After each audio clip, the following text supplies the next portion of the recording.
Assalamualaikum warahmatullahi wabarakatuh. Ahlan wa sahlan wa marhaban ayyuhal hadirun wal hadirat fi qanati Bahasa Arab Center.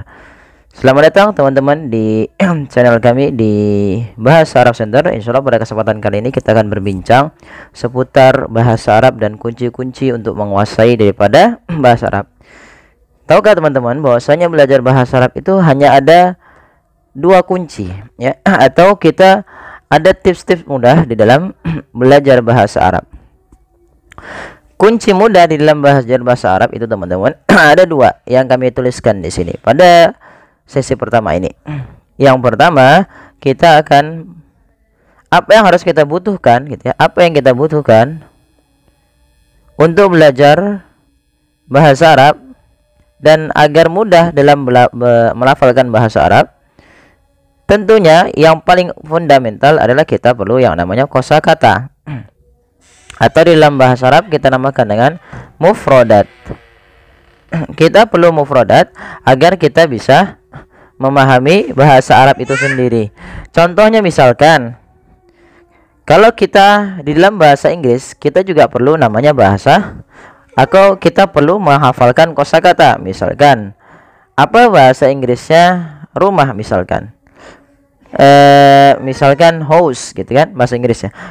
Kemudian bahasa Arabnya apa yang kita lakukan dalam bahasa Arab? Apa bahasa Arabnya daripada buku misalkan. Nah, itu kita harus hafal. Nah, misalkan kita ambilkan contoh, kitabun artinya apa? Buku. Maka di dalam bahasa Arab agar kita melafalkan buku adalah kita lafalkan kitabun. Contoh yang selanjutnya yaitu kata mal'abun. Apa itu mal'abun? Yaitu lapangan, tempat bermain. Maka kita harus punya kosakata. Misalkan baitun, apa artinya baitun? Yaitu rumah. Maka kita harus tahu beberapa kosakata. Misalkan harisun, ada penjaga, atau yang semisalnya. Yang kedua yang harus kita butuhkan di dalam belajar bahasa Arab, poin kedua adalah kita memahami kaedah. Nah, di dalam bahasa Arab itu ada kaedah. Yang pertama ada kaedah nahwu dan yang kedua ada kaedah shorof. Nah, pokok bahasa nahwu itu apa? Nahwu itu adalah ilmu yang dia mempelajari taghyiru awakhiril kalim, berkenaan dengan posisi akhir dan harokat akhir dalam sebuah kata. Misalnya ada kata hadza baitun. Hadza baitun. Artinya ini rumah. Kita lihat posisi kata baitun berharokat akhirnya dhammatain. Apabila ada awamil, ada faktor-faktor yang merubahnya, misalkan fi hadzal baiti, maka dia berubah menjadi harokat kasrah. Maka kenapa harokatnya bisa berubah, yang awalnya baitun bisa menjadi fi hadzal baiti, bisa menjadi kasrah? Nah, karena di sini ada faktor yang merubahnya, ada sebuah kata yang merubah harokat tersebut, yaitu kata fi. Nah, inilah yang akan dikaji dan dibahas dalam bahasa nahwu. Sedangkan shorof itu fokusnya adalah fokus bagaimana harokat awal dan akhir serta perubahan bentuk. Perubahan bentuk kata. Misalnya kan ada kata kataba. Kataba artinya menulis. Dia bisa berubah misalkan menjadi kitabun, sebagaimana kitab, yaitu buku ya, atau sesuatu yang ditulis, atau misalkan yang menulis maka dinamakan dengan katibun. Katibun. Nah, inilah yang harus kita kuasai, atau beberapa faktor agar dan tips-tips agar kita mudah di dalam belajar bahasa Arab. Kita harus yang pertama apa? Yang pertama kita punya kosakata yang cukup. Yang kedua kita paham kaidah. Kalau dua ini kita punya, insya Allah akan mudah dan bagi kita mudah di dalam belajar bahasa Arab. Baik, terima kasih teman-teman. Semoga bermanfaat. Kita lanjutkan di sesi selanjutnya membahas kitab Nahwu Al-Wadih. Oke, terima kasih. Baik teman-teman, insya Allah pada kesempatan kali ini kita akan membahas tentang bagaimana cara kita membuat kalimat di dalam bahasa Arab, atau kita mengenal apa sih yang dimaksud dengan kalimat yang sempurna di dalam bahasa Arab. Baik teman-teman yang dimuliakan Allah, yang kalau kita bahas di pertemuan sebelumnya, kita membicarakan tentang tips-tips atau kiat-kiat kita mudah mempelajari bahasa Arab. Yang pertama kita menguasai apa teman-teman? Yaitu nahwu. Kemudian yang kedua adalah kita menguasai shorof. Keduanya merupakan ya ilmu tentang tata cara atau tata bahasa di dalam bahasa Arab. Nahwu fokusnya adalah bagaimana dia mengenal dengan harokat akhir dan posisi, sedangkan shorof itu kemarin kita membahasnya tentang perubahan kata, bentuknya dan semisalnya atau sighah. Baik, kita lihat di dalam bahasa Arab kalimat sempurna itu kita namakan dengan al-jumlatu al-mufidah. Al-jumlatu al-mufidah atau bisa dikenal juga dengan kata al-kalam. Al-kalam sama dengan al-jumlah al-mufidah. Nah, apa yang dimaksud dengan al-jumlah mufidah? Kita lihat al-jumlatul mufidatu hiya at-tarkibul ladzi yufidu faidatan tammah wa tusamma kalaman. Jadi jumlah mufidah yaitu adalah susunan kata yang memberikan makna sempurna. Kalau Imam Malik dalam kitabnya Alfiyah Ibn Malik ya atau dalam kitab Awdahul Masalik dijelaskan bahwasanya kalamuna lafzun mufid. Kata beliau adalah kalimat yang sempurna itu kalamuna lafzun mufid. Nah, beliau memberikan beberapa syarat. Yang pertama adalah lafaz dan dia memiliki sifat mufid.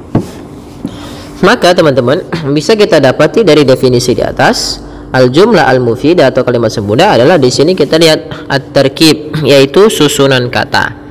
At-tarkib artinya susunan kata. Alladzi yang artinya yang. Yufidu faidatan tamma artinya memberikan makna sempurna. Nah, kita akan bahas satu persatu.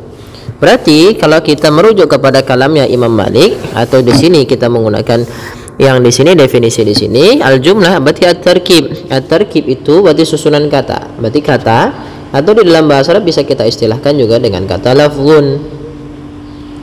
Lafzun artinya apa itu lafaz? Lafaz adalah kata atau susunan kata yang terdiri dari huruf-huruf hijaiyah. Contoh, misalkan kita ambil contoh bustanun.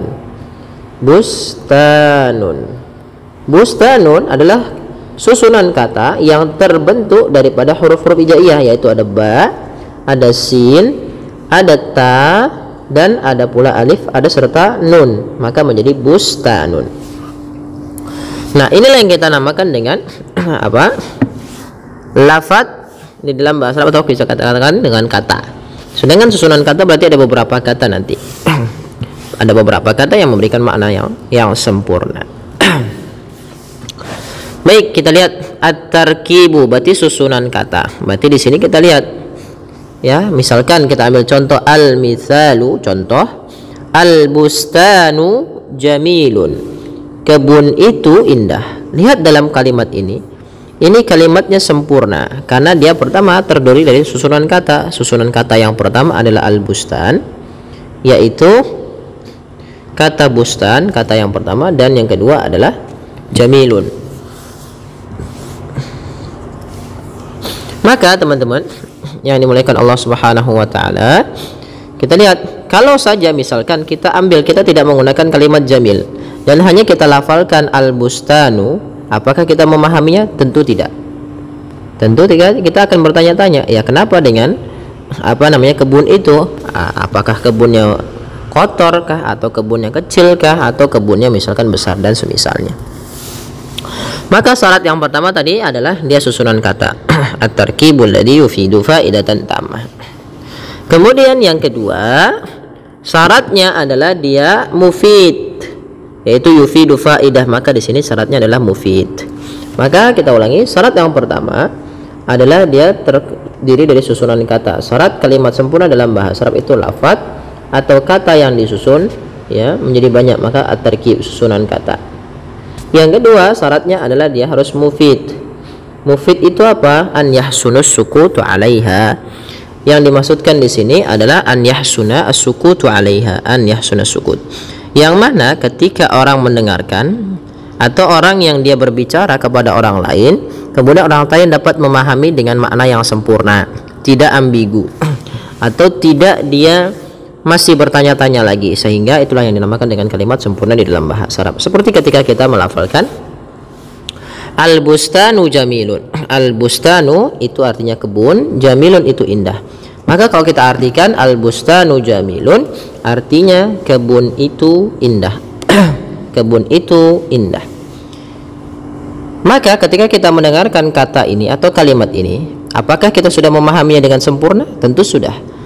Tapi kalau hanya satu saja, misalkan al-bustan, ya pasti kita bertanya. Atau malah kebalikannya, misalkan hanya kita melafalkan jamilun, ya apa yang jamil, apa yang indah atau apa yang bagus itu, ya ketika disempurnakan, digabungkan, maka dia menjadi jamilun. Maaf, al-bustanu jamilun.